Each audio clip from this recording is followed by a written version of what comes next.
Olá, muito boa tarde. Começa agora mais um Panorama TVC. Aqui você acompanha as últimas notícias sobre o Legislativo riopretense e também todos os assuntos que movimentam a nossa cidade. Daqui a pouco eu converso com a gestora do Banco do Povo de Rio Preto e também com um oncologista sobre o Dia Mundial de Luta contra o Câncer. Essas e muitas outras notícias aqui para você. E nós começamos então com as notícias da Câmara Municipal. Saiba quais foram os projetos protocolados pelos vereadores na última semana no Legislativo em Pauta.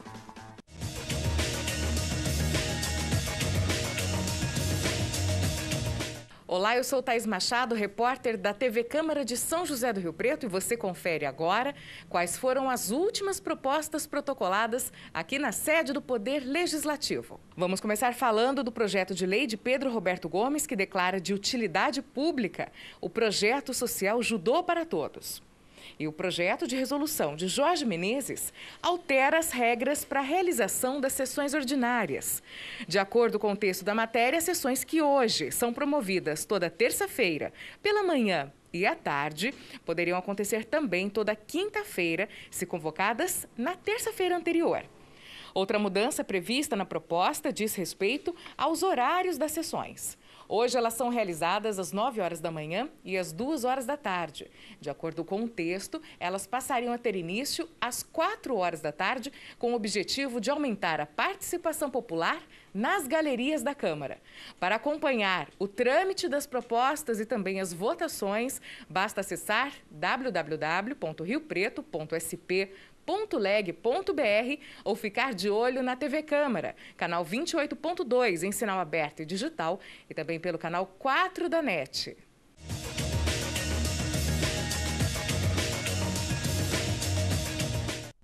E falando ainda sobre as atividades da Câmara, a comissão que investiga denúncias contra empresas terceirizadas que prestam serviços ao município está na fase final dos trabalhos. O presidente da comissão, o vereador João Paulo Rilo, pediu prorrogação do prazo para entrega do relatório final, que é no dia 14 de fevereiro, mas a maioria dos vereadores foi contra a prorrogação.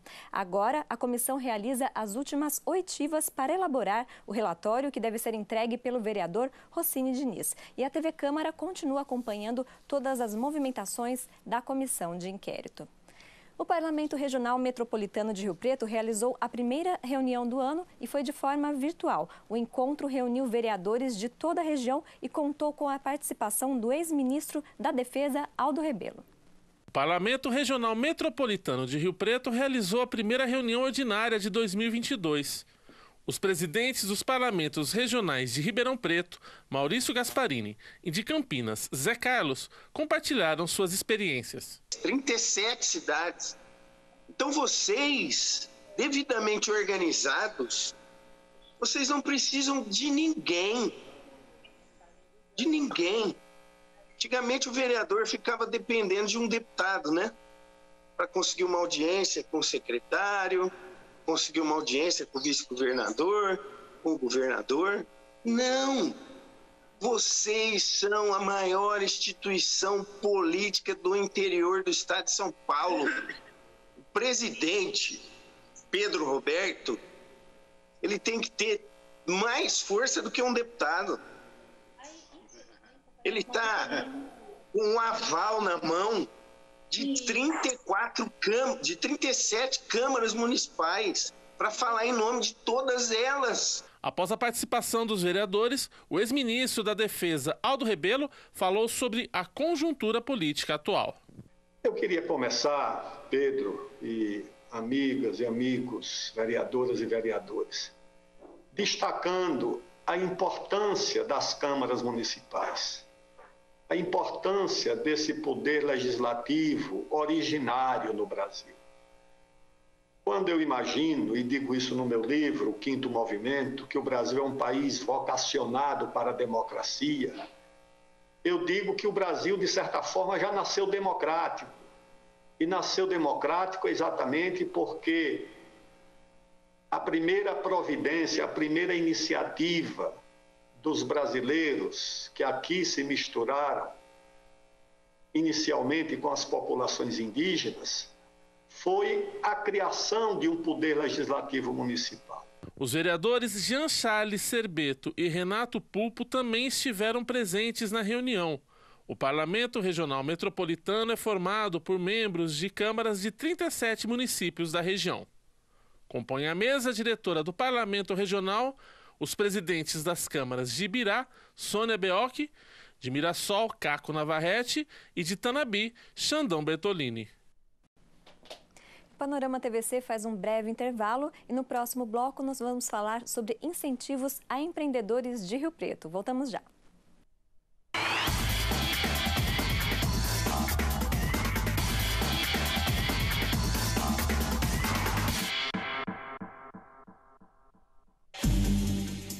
O que é phishing? Existem muitos tipos de golpe que acontecem pela internet. A maioria deles começam com phishing. Você sabe o que é isso? Phishing vem do inglês fishing, que significa pescaria. É um tipo de cyberataque muito comum, que acontece por meio de um link enviado para fisgar a vítima. O link pode chegar por e-mail, por SMS, por aplicativos de conversa e pelas redes sociais. Se a vítima morde a isca, ela é direcionada a um site falso, que tem por objetivo acessar senhas, números de cartões de crédito e dados pessoais. Na internet, nem tudo é o que parece. Por isso, antes de clicar, desconfie. Ministério Público de São Paulo na prevenção aos golpes virtuais. Temos a maior campanha de vacinação da história do Brasil. E agora, mais de 90% do público-alvo já tomaram a primeira dose. E para garantir a máxima proteção, é muito importante tomar a segunda dose. E se já estiver na sua vez, tome também a dose de reforço. Juntos vamos vencer essa pandemia. Brasil unido por uma pátria vacinada. A turma da democracia em... Desinformação é inimiga da democracia.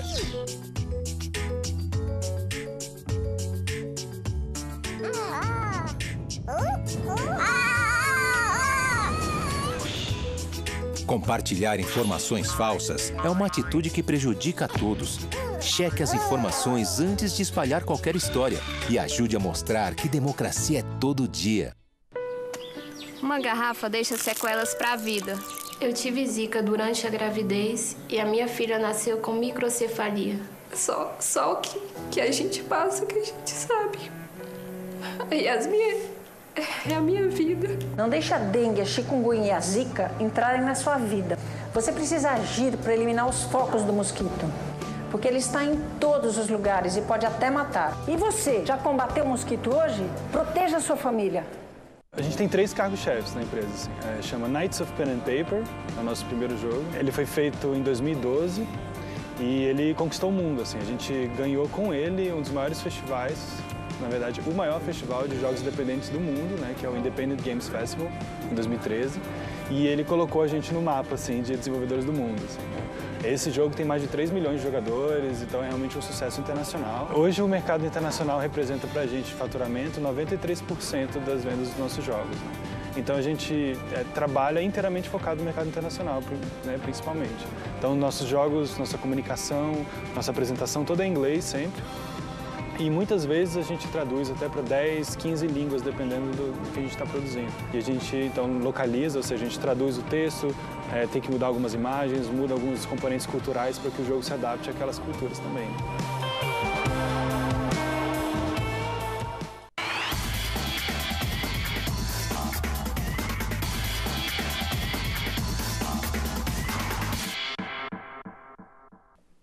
O Panorama TVC está de volta e o assunto agora é economia. A unidade do Banco do Povo, em Rio Preto, acaba de completar 20 anos e soma um total de 40 milhões de reais emprestados para micro e pequenos empreendedores. Para saber mais sobre as linhas de crédito disponíveis e quem pode ser beneficiado, eu converso agora com a gestora do Banco do Povo em Rio Preto, que é a Daiane Mota Cunhundian. Boa tarde, Daiane, como vai?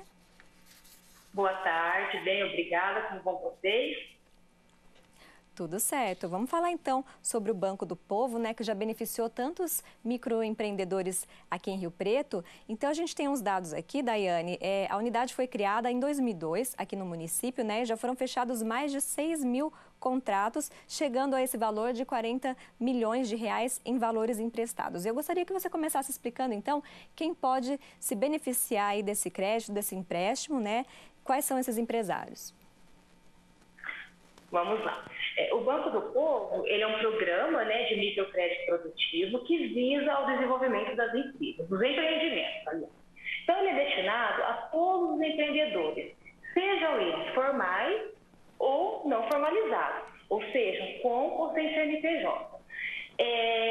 O crédito ele é destinado tanto para reestruturar aquele empreendimento que já existe, que já está no mercado, que precisa se reestruturar, que precisa investir no seu fluxo de caixa, como também aquele empreendedor ou aquela pessoa que queira iniciar o seu empreendimento, né? Eu tenho uma ideia, mas não tenho um recurso. Seja ele formal, seja ele informal. Às vezes eu estou na informalidade, mas quero me formalizar e para isso eu preciso de um apoio, de um incentivo financeiro. Então o Banco do Povo atua nesse segmento, apoia aí também. Você pode iniciar a sua empresa e nós te apoiamos desde o início, até para montar a empresa, mobiliar, equipar, comprar matéria-prima. Então, é destinado para essas duas modalidades, né? Tanto para reestruturar como para o início da atividade. Nós temos atualmente 3 linhas de crédito vigentes. A Empreenda Rápido, Empreenda Mulher e a Emergencial. A Empreenda Rápido, ela é destinada a todos os empreendedores, formalizados ou não, e a natureza jurídica da empresa pode ser MEI, ME, PP, Limitada, IREG, tá? Então, são micro e pequenos empreendedores. Essa linha de crédito disponibiliza até R$21 mil, divididos em até 36 meses para pagar, uma taxa de juros de 0,35% ao mês. Os formalizados. Os não formalizados também têm uma linha de crédito, mas com características um pouco diferentes. Uma taxa um pouco maior, 0,8%, um prazo um pouco menor e preciso de avalista. Os empreendedores formalizados não requer avalista, tá? Não precisa. A Empreenda Mulher é uma linha igual à Empreenda Rápido, só que ela é destinada apenas às empreendedoras mulheres, formalizadas ou não. Essa linha ela foi inaugurada, foi lançada o ano passado, em março, em homenagem ao mês das mulheres, e está vigente até hoje. Foi uma linha de grande sucesso e ela ainda está vigente. Ela disponibiliza também R$21 mil, com a mesma taxa de juros, 0,35% ao mês, mas ela tem um prazo de pagamento maior. Ela pode ser dividida em até 48 meses e destinada apenas às mulheres, e a carência para o pagamento da primeira parcela, nesse caso, pode ser de até 5 meses, 150 dias. A Emergencial foi uma linha também disponibilizada ano passado, em abril, que ela visou apoiar aqueles setores que mais sofreram com a pandemia. Então, ela se destinou apenas a empreendedores formalizados, do ramo de bares, restaurantes, setor da beleza, artesanato, setor cultural, né? Imobiliárias, hotéis, foi mais para esse público. Essa linha disponibiliza até R$10 mil e ela não pode ser utilizada para investimento fixo, como as outras duas linhas, né? Não posso reestruturar a empresa, comprar mobiliário, equipamento, mas ela pode ser utilizada para pagamento de contas. Essas contas, que é a grande novidade da linha, ela pode ser utilizada para amortizar cheque especial, pagar a fatura de cartão de crédito, boletos a vencer e vencidos. Então, essa foi a grande novidade, né? E o grande socorro da linha. E também, naquele momento, ela dispensa a apresentação de certidão tributária com o Estado e com a União. Daiane, você está detalhando então essas linhas de crédito, né, de até R$21 mil. Qual é o valor médio do contrato, do empréstimo que os empresários de Rio Preto estão procurando? O ano passado, nosso ticket médio foi de R$17 mil. Liberamos algo em torno de 500 contratos, né? O valor máximo que poderia ser requerido era 21 mil, mas o ticket médio ficou na ordem de 17 mil, superior aos outros anos. Quais foram os números do banco aí no último ano, em 2021? Foram quantos contratos firmados? 2021 foi algo próximo de 500 contratos, 8.300.000, tanto 2021 quanto 2020. Tivemos aí nesses 2 últimos anos, nesse período de pandemia, nós apoiamos, né, com mais de 16 milhões dos empreendedores do município, o que dá aí em torno de 45% do total emprestado pelo Banco do Povo nesses 20 anos que ele está presente aqui no município de Rio Preto. Que, aliás, fez 20 anos, né, dia 31 de janeiro, agora segunda-feira. Em relação ao perfil desses empresários, qual que é o segmento que mais procura esse empréstimo? No início do Banco do Povo, a nossa procura era bem pelos empreendedores informais, né? Então, para aquisição de máquina de costura, manutenção de veículos, caminhões, por exemplo, vans escolares, pequenos empreendimentos. Hoje está muito diversificado. Hoje a gente apoia todos os segmentos, a gente estrutura comércio em geral, padaria, lojas, prestação de serviço, muito também. Inclusive, a gente teve uma demanda bastante, assim, não vou dizer expressiva, mas a gente não tinha isso até então, e o ano passado isso começou a acontecer, e ele está vendo uma tendência para esse ano, que é para financiamento de energia fotovoltaica, né, de equipamentos para geração de energia fotovoltaica. Foi algo que nos chamou bastante atenção, né, porque vai bastante de encontro com que o mundo está defendendo. É uma evolução dessas empresas, não é, Daiane? E eu gostaria de saber, assim, em relação à pandemia nesse último ano, né? Além dessa novidade aí da energia fotovoltaica, houve procura por algum investimento específico na pandemia? Foi fluxo de caixa, né?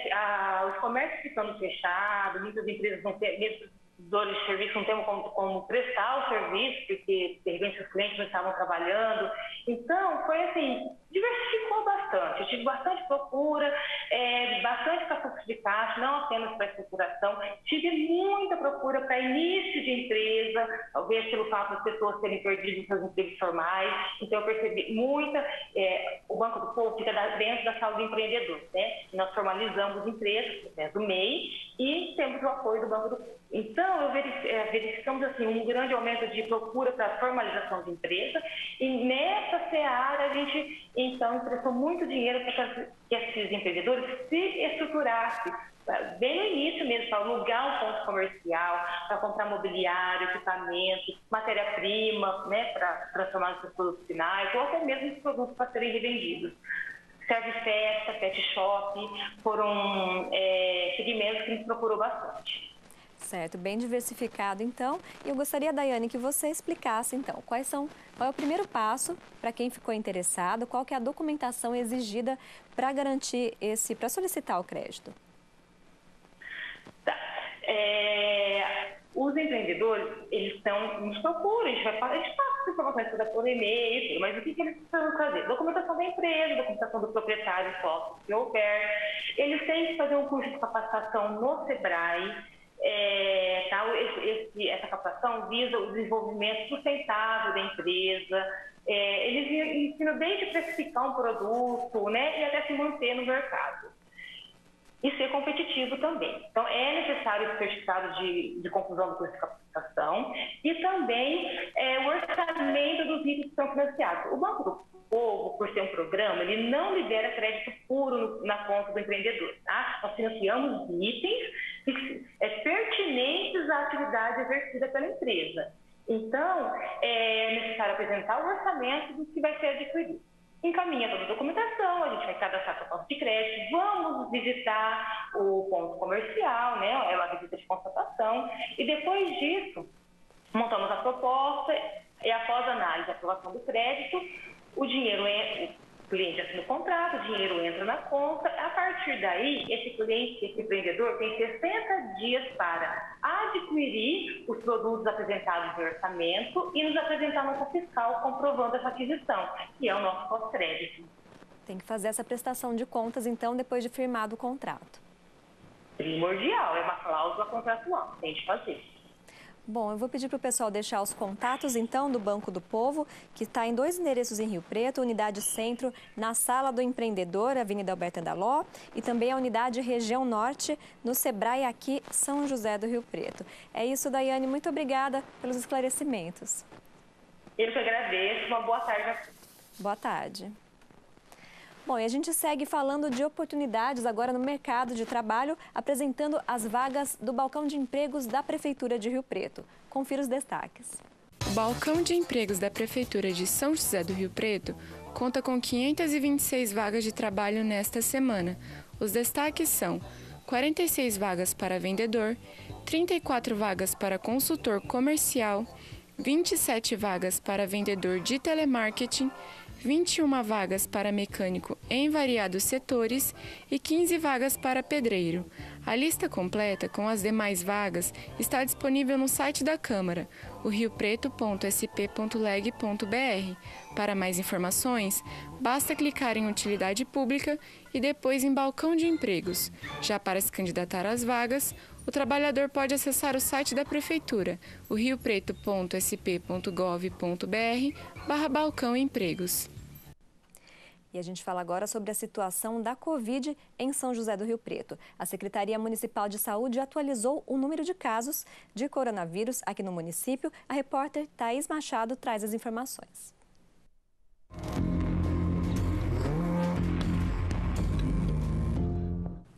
A Secretaria de Saúde de São José do Rio Preto divulgou o novo boletim epidemiológico com a atualização dos dados da Covid no município. A cidade contabiliza 3.389 novos casos desde a última semana. No boletim foram informados também 35 novos óbitos por Covid-19. Rio Preto contabiliza agora 425.121 notificações por estado gripal, sendo que 90%, ou seja, 383.740 pessoas foram testadas e 122.405 pessoas tiveram resultado positivo. No total, o número de óbitos chegou a 2.911 pessoas. A cidade conta com 494 pacientes internados por síndrome respiratória aguda grave. Entre os internados, 200 tiveram a confirmação por Covid-19, sendo que 108 são residentes de Rio Preto e 92 são da região. A Secretaria de Saúde informou também que a taxa de ocupação de leitos de UTI em Rio Preto está em 90%. Cabe à população, neste momento, que mantenha todos os cuidados necessários, como o uso de máscaras e hábitos de higiene pessoal. A terceira dose da vacina também é fundamental para os adultos e as crianças devem receber a primeira dose do imunizante, acompanhadas, é claro, de seus pais e responsáveis. A gente continua acompanhando a evolução da doença na cidade e trazendo informações e esclarecimentos a você, telespectador. Thaís Machado, para a TV Câmara, o canal do Legislativo.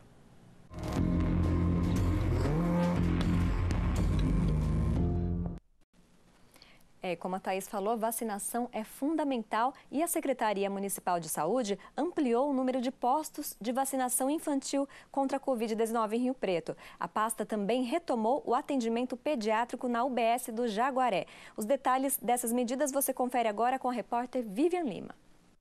Olá para você que acompanha a programação da TV Câmara. Eu sou Vivian Lima e neste boletim trago notícias de saúde. E eu começo falando de vacinação infantil contra a Covid-19. A Prefeitura de Rio Preto ampliou os postos de imunização para as crianças.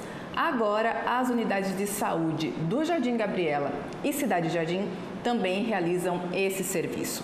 Com isso, a cidade conta agora com 8 locais de vacinação pediátrica. As demais unidades que estão vacinando as crianças são as seguintes: Caique, Central, Eldorado, Jaguaré, Santo Antônio e Vila Elvira. O horário de atendimento é de segunda a sexta-feira, das 7h30 da manhã até as 3 horas da tarde. Uma informação importante relacionada à saúde das crianças. A UPA Jaguaré retomou o atendimento pediátrico que estava suspenso. O serviço está funcionando de segunda a sexta-feira, das 7 horas da manhã até as 11 horas da noite. Aos sábados e domingos, das 7 da manhã até as 6 horas da tarde. A Secretaria de Saúde de Rio Preto informa que as UPAs Norte e Tangará continuam realizando atendimento pediátrico 24 horas. E agora uma notícia importante para os doadores de sangue. O Hemocentro de Rio Preto está com o estoque de plaquetas abaixo do ideal. E por isso a instituição pede a colaboração de doadores voluntários.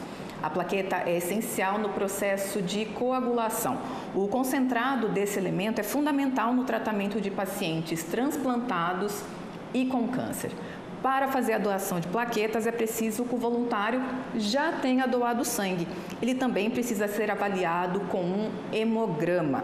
O Hemocentro funciona todos os dias, das 7 horas da manhã até a 1 da tarde. Mais informações você pode obter pelo telefone 3201-5078. Bom, eu fico por aqui e mais notícias sobre saúde você acompanha ao longo da nossa programação e também em nossas redes sociais. Estamos no Facebook e no Instagram. Até mais!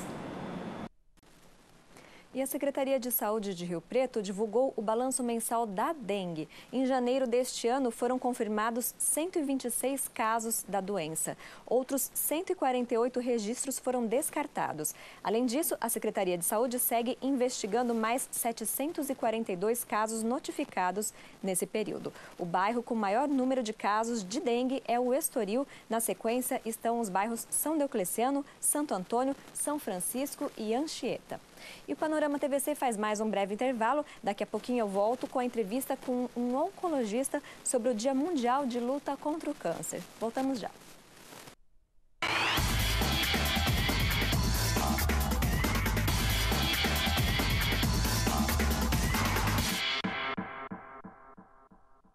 Dicas da amamentação, pega e posicionamento.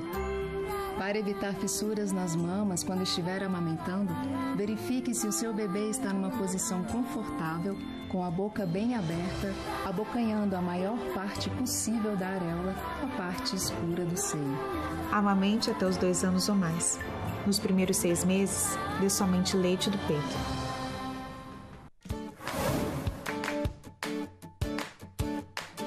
Prático, confiável, eficiente. Este aplicativo é um espaço aberto para o cidadão registrar sugestões, denúncias, críticas, elogios, entre outras manifestações. Entre e fique à vontade. O primeiro passo é clicar no campo destacado acima para conhecer os serviços disponíveis. Depois, basta escolher a opção mais adequada à sua necessidade. Ao selecionar o serviço desejado, é hora de preencher o formulário com dados pessoais. Em caso de denúncia, serão dadas orientações sobre o procedimento. Aqui você tem facilidade para ler notícias do MPF, localizar a unidade mais próxima, conferir o portal da transparência ou tirar dúvidas no Ajuda. MPF Serviços. Exerça sua cidadania.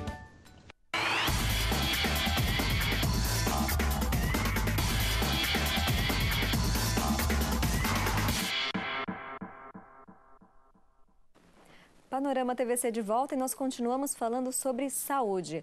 Fevereiro é um mês de mobilização mundial no combate ao câncer. Neste ano, a campanha fala da importância do acesso justo e igualitário aos cuidados fundamentais para o controle da doença. E para falar sobre a importância do diagnóstico precoce e dos tratamentos disponíveis em Rio Preto, eu converso agora com o médico Daniel Vilarim, que é diretor técnico do Serviço de Oncologia do Hospital de Base. Boa tarde, doutor.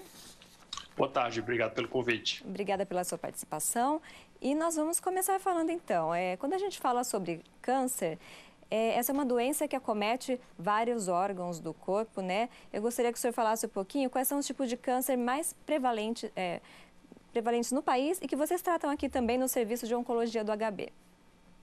Legal. Então, quando a gente fala de câncer, a gente está falando de um grupo de várias doenças, né? A gente coloca meio todo mundo dentro de uma caixa como câncer, mas a gente tem diferentes tipos que são doenças distintas, tanto do ponto de vista genético, elas são completamente diferentes, como do ponto de vista de fatores de risco, das causas dos cânceres, etc. Né? Então, como exemplo, a gente tem, por exemplo, o câncer mais frequente, o mais incidente que a gente chama, né? O câncer de mama.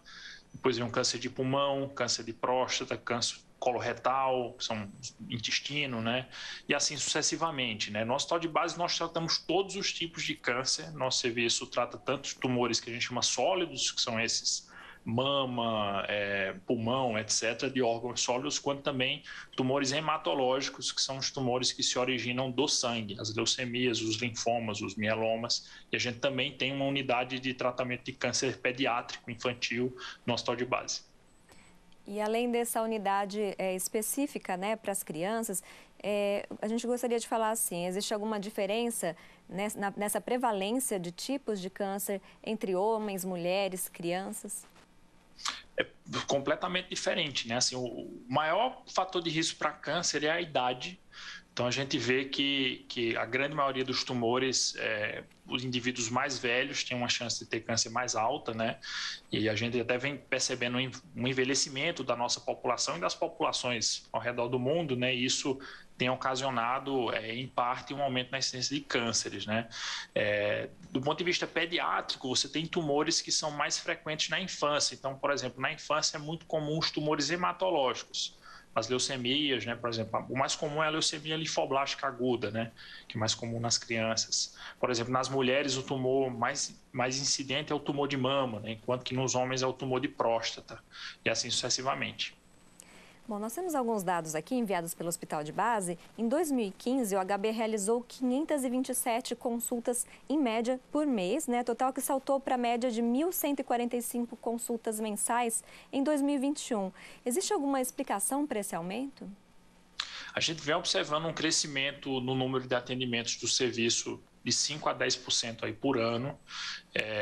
Eu acho que isso é multifatorial, eu acho que tem vários fatores, né, que influenciam nisso. Um deles é o envelhecimento da população, né? Então, à medida que as populações vão envelhecendo, né, isso a gente está observando no Brasil, a gente tinha uma população relativamente jovem, né? Agora a nossa proporção de idosos tem aumentando e com isso também os diagnósticos de câncer, né? Mas tem vários outros motivos, né? Por exemplo, tabagismo, hábitos alimentares, né, sedentarismo, infecções virais, etc. São vários outros fatores de risco também que contribuem no aumento da incidência de câncer. Então, quando nós falamos em câncer, é importante pensar nesse lado da prevenção, não é, doutor? E também no diagnóstico precoce e agilidade no tratamento. Isso é fundamental, né? Então, bons hábitos de vida, se alimentar bem, evitar processados, né? Uma alimentação mais limpa, mais leve, isso ajuda de uma maneira geral, né? Não fumar, isso talvez seja a recomendação mais importante, né? O tabagismo é a principal causa de morte evitável, tanto para cânceres quanto para doenças cardiovasculares, né? Para câncer está implicado com vários tipos, câncer de pulmão, câncer de cabeça e pescoço, de bexiga, de pâncreas, e a lista é muito grande, né? Atividade física também é muito importante, controle de estresse. A gente vem observando que, a gente vem entendendo um pouco melhor a biologia do corpo, de uma maneira geral, e a gente vê que são sistemas complexos interligados, né? Então, cada coisa meio que se conecta, não de uma maneira determinante, onde você consegue dizer foi isso ou foi aquilo, mas a gente sabe que o todo também tem influência no desfecho. E depois desse diagnóstico, né, iniciando o tratamento, com que prazo vocês procuram trabalhar no HB, desde o diagnóstico até o início desse tratamento? Então, a gente brinca que tempo é vida, né? Então, quanto mais rápido houver o diagnóstico, mais rápido a gente entender o tamanho da doença, né? Que é o que a gente chama de estadiamento, a gente vai conseguir instituir o tratamento de maneira apropriada, né? No hospital de base, a gente tem sorte, né? E também a gente tem trabalhado para isso, e a gente tem um prazo muito rápido, né? Então, desde que o paciente chega no nosso consultório já com a biópsia, já estadiado, a gente consegue prescrever quimioterapia, por exemplo, dentro de um prazo de aproximadamente 7 dias. Então, é muito célere, né? Lógico, dependendo dos casos, demora um pouco mais a biópsia, etc. Tem alguns exames que são mais demorados, por exemplo, um PET scan, que a gente só tem uma máquina no hospital. Então, depende muito do caso, mas, em média, a gente tem conseguido fazer isso de maneira bem agilizada. E esse processo todo teve alguma alteração durante a pandemia? Esse setor foi afetado?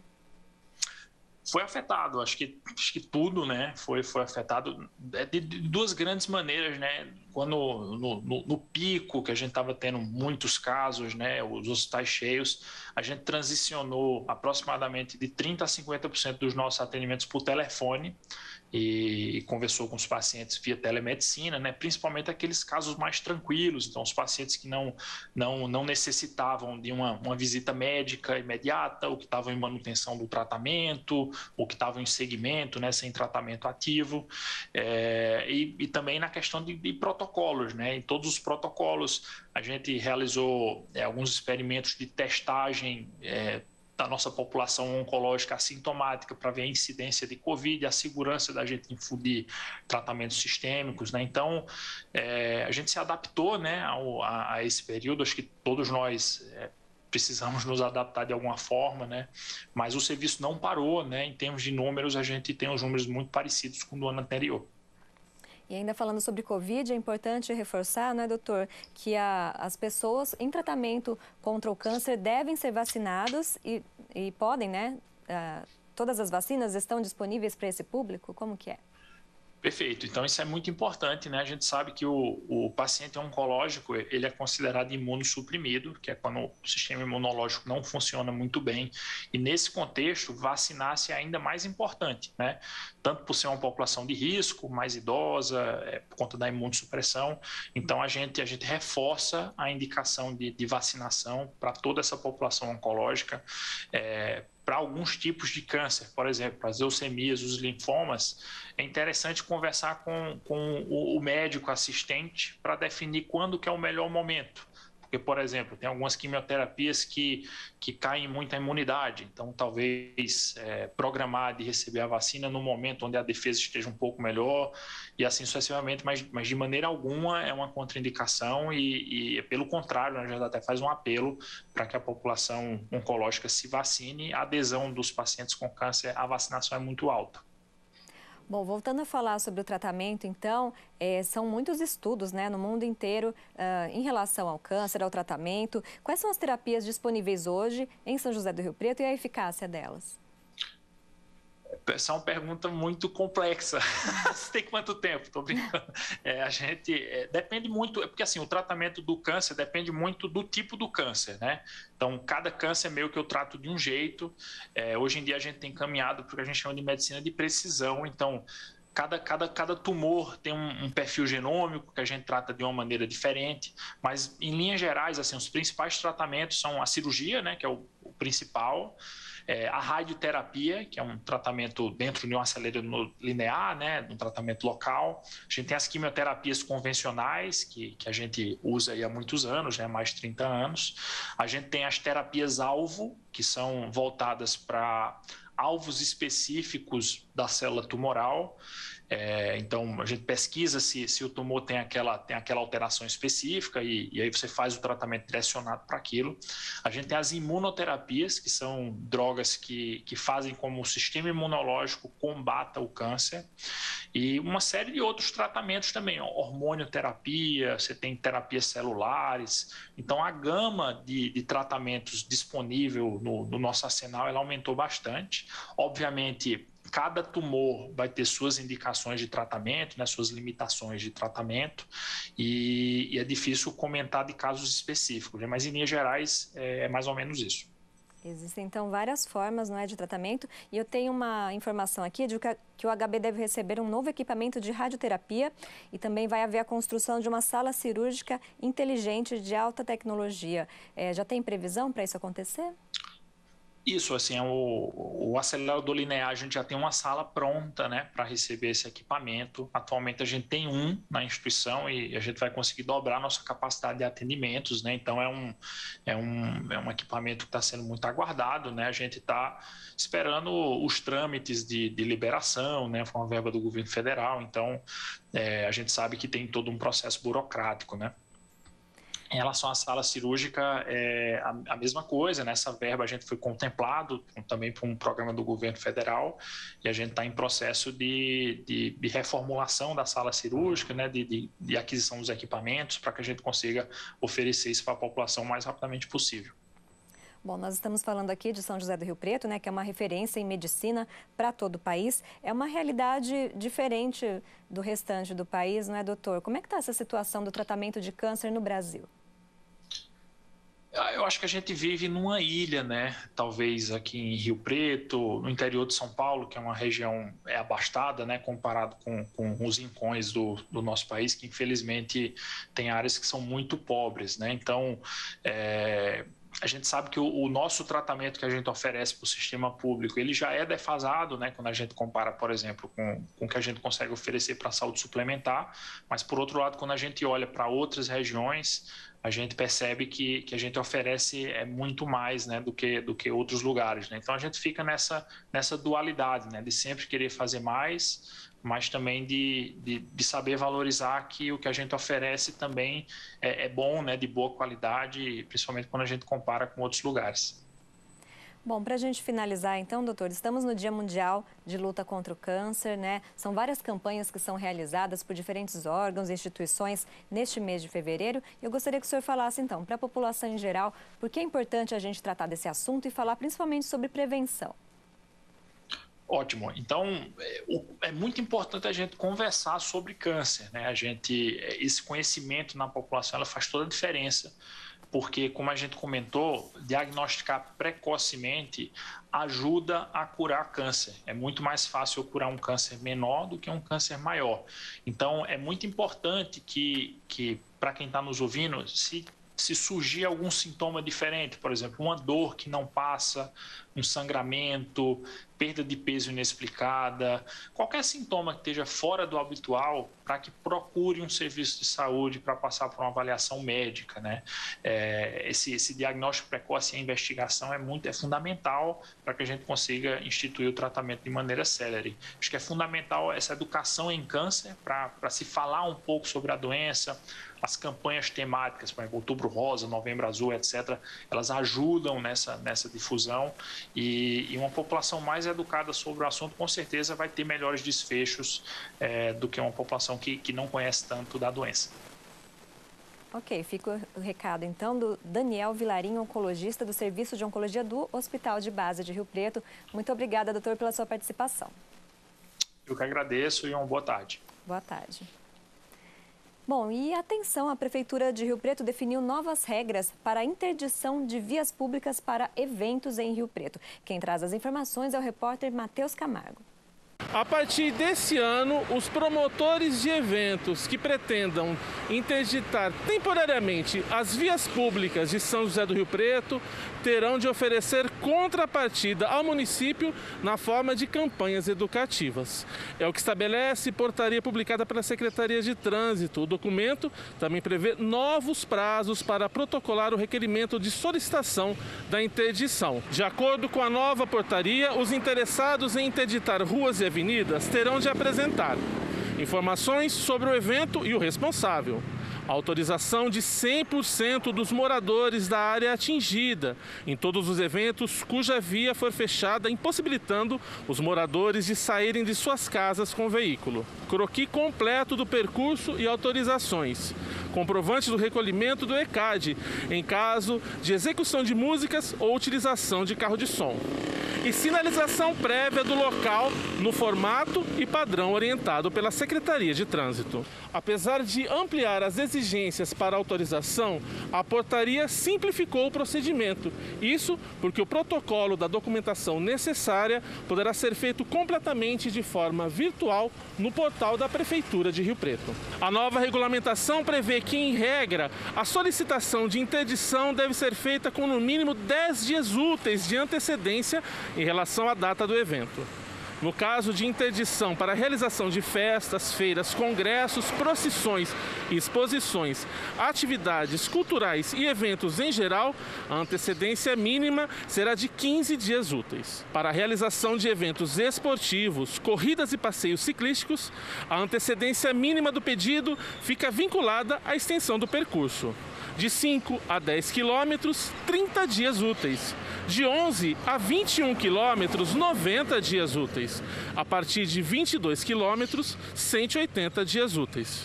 A partir de agora, a utilização do sistema viário vincula o requerente automaticamente a promover, em contrapartida, campanhas educativas sobre segurança no trânsito durante o período mínimo de 30 dias. Ficará a cargo da Secretaria de Trânsito determinar o tipo de campanha, a data inicial e a duração mínima da ação. O custo de realização e manutenção da campanha educativa, assim como os equipamentos necessários, serão de responsabilidade do solicitante. Matheus Camargo, para a TV Câmara, o canal do Legislativo. Bom, e essa edição do Panorama TVC está chegando ao fim. Se você quiser rever este programa, basta acessar o nosso canal no YouTube. Nós estamos lá como TV Câmara Rio Preto. Essa transmissão também fica à disposição no Facebook Câmara Rio Preto. Todas as informações do Legislativo Riopretense você acompanha pelo nosso site, que é o www.riopreto.sp.leg.br. Nós estamos também no Instagram. Acompanhe lá as nossas postagens e, se quiser, pode mandar também uma mensagem para a gente. Bom, eu fico por aqui. Muito obrigada pela sua audiência e até o próximo programa.